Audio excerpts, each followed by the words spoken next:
Big boss season start అయ్యి ఇదివరకు ఒక వారం గడిచిపోయి అండ్ ఒక ఎలిమినేట్ అయ్యి అండ్ రెండో వారం కూడా స్టార్ట్ అయిందన్నమాట. అండ్ వైల్డ్ కార్డ్ ఎంట్రీ ఎవరు వస్తున్నారు అండ్ బిగ్ బాస్ టీమ్ వచ్చేసి ఇన్ఫినిటీ. అండ్ బిగ్ బాస్లో ఇదివరకు ఇన్ఫినిటీ అండ్ ఎంటర్టైన్మెంట్ లేదన్నమాట. అండ్ దీనికోసం మన ముక్క అవినాష్ అయితే అండ్ బిగ్ బాస్ 8లోకి వచ్చి మన వైల్డ్ కార్డ్ ఎంట్రీ అయితే పంపించడం జరుగుతుంది.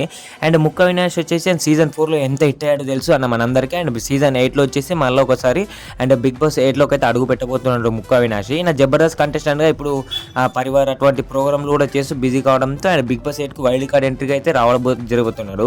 అండ్ ఈయన వచ్చేసి అండ్ చాలా హైఫ్ అవుతుంది అనమాట. టీఆర్పీ కూడా బాగా వస్తుంది ఈయన వస్తే. అండ్ ఎంటర్టైన్మెంట్కి అడఫిక్స్ అనమాట ముక్క అవినాష్. అండ్ ఈయన బ్లడ్లోనే అండ్ అంటే మన కామెడీ ఉంది. అండ్ ప్రతి అను అయితే నవ్వియడం జరుగుతుంది. ఆ టీఆర్పీ కూడా బాగా వస్తుంది అనే ఆలోచనతో బిగ్ బాస్ వచ్చేసి మళ్ళీ బిగ్ బాస్ టీంలోకి వచ్చేసి అండ్ 8లో తీసుకోబోతున్నారు. అండ్ మ్యాక్సిమం ఈయన సండేస్ ప్రోమోలు కాకుండా అండ్ మిడిల్ అయితే నైట్ టైం అయితే అంటే అప్పుడు అలా అయితే ఎంట్రీ కాబోతున్నాడు ముక్క అవినాష్. అండ్ అవినాష్ పై మీ అభిప్రాయం ఏంది కామెంట్లో కామెంట్ చేయండి. అండ్ అవినాష్ బిగ్ బాస్లోకి అడుగు పెడితే అండ్ ఎటువంటి హల్చల్ జరుగుతుందో కామెంట్ చేసి మన ఛానల్ సబ్స్క్రైబ్ చేయండి అన్న. అండ్ బిగ్ బాస్లోకి అండ్ మళ్ళీ ఒకసారి 100% re entry Avinash. Thanks for watching.